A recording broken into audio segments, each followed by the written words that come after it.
आपण सर्व मिळून भगवंताला बाबाला प्रणाम करू. भगवान बाबा विकोपन महान हरी बाबा गुंडे विकोपन परमात्माय परमपूज्य परमात्माय सेवक मंडळ नागपूर तिरुपतीच्या वतीने बाबाच्या आदेशाप्रमाणे आज नवतडे या गावी गुरुदासजी छापेकर यांच्या निवासस्थानी नवयवन कार्य संपन्न झाले आणि त्या निमित्त एका भगवंत गुणाच्या चर्चापत्रिकेला सुरुवात आहे. त्या चर्चापत्रिकेमध्ये सृष्टीचे निर्माता जगाचे विधाता भगवान बाबा हनुमानजी उपस्थित आहे. भगवंताला माझा प्रणाम आहे. मानव धर्माचे संस्थापक महान त्यागी बाबा जुंगेजी उपस्थित आहे. बाबांना माझा प्रणाम आहे.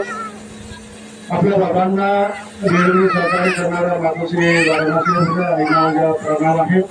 आणि आदरणीय मन सर्व सेवक सेविका बालपालिका यांना सुद्धा माझा नमस्कार आहे.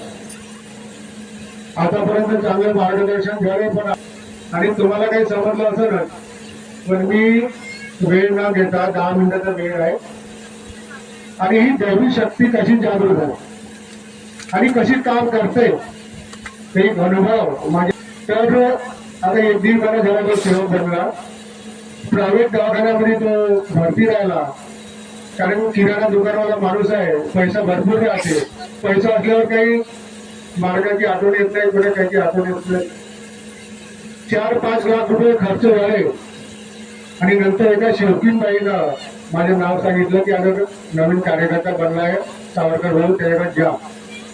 कारण दूध बांधायचे असेल बार बांधायचे असेल एवढे रुपये खर्च करून या प्रतिदेवाची तब्येत दुरुस्त राहिली. तर 10:30 वाजता त्या शेवकीने ज्या पोराच्या फोडाला काकाजी म्हणजे होत्या तुला घरी यावं म्हणलं आरामच करत होतो. 10:30 वाजले होते. थोड्या वेळात 11, 11:30 वाजले तो आलाच नाही. आम्ही येते का नाही म्हणलं भाई येऊन राहिलो म्हणे. तो ती शेवटी आली. काकाजी म्हणे आमच्या घरच्याची काही गॅरंटी नाही वाचन म्हणून कारण डॉक्टरने सांगितलं म्हणे की दुसऱ्या दवाखान्यामध्ये रेफर करा दुसऱ्या दवाखान्यामध्ये पाठवा.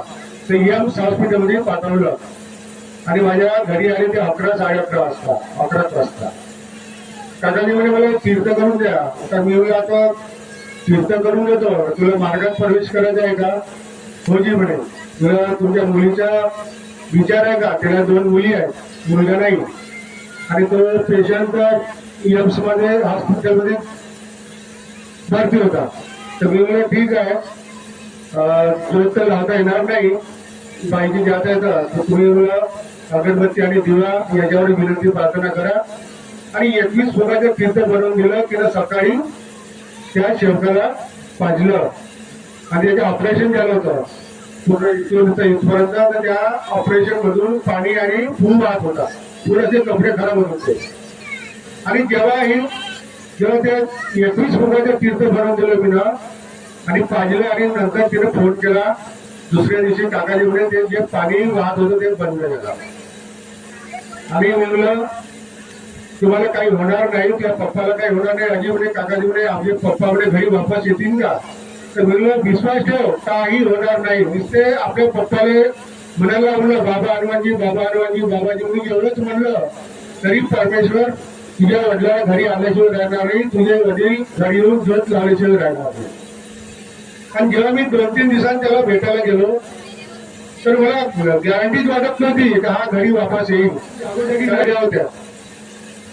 आणि तो बोलला नमस्कार रमेश भाऊ म्हणे मी तुला काही होत नाही परमेश्वराला योग ठेव म्हणलं का बाबा मी घरी जाऊन तुझी ज्योत लावली पाहिजे. तर हो भाऊ म्हणे मी बाबा हनुमानजी म्हणतो म्हणे. त्याला सुट्टी झाली.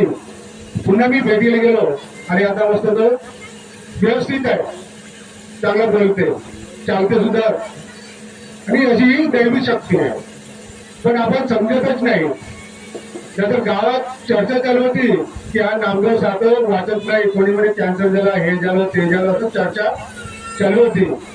पण मला माहित होतं की त्याला काही होणार नाही कारण मी 2-3दा तीर्थ बनवून दिलं आणि कार्य सुद्धा दिलं. आणि आता मी काही जास्त जुना कार्यकर्ता ना, मी 4 महिने झाले आहे आणि 4 शेवट माझ्याकडे जोडली आहे. आणि परमेश्वराला हीच विनंती करतो की माझ्या शब्दाला तुम्ही काम करून दुःखी कष्टी जे येतात त्याला तुम्ही योग्य आणि याचे दुःख दूर करा, एवढंच मी प्रार्थना करतो. आणि जी दैवी शक्ती आहे, ही दैवी शक्ती खरोखरच जागृत आहे. भरपूरशे दैवी शक्तीचे अनुभव आहे. आता वेळ मात्र कमी आहे, म्हणून एवढंच बोलून मी माझे 2 शब्द इथं सर्वांना नमस्कार.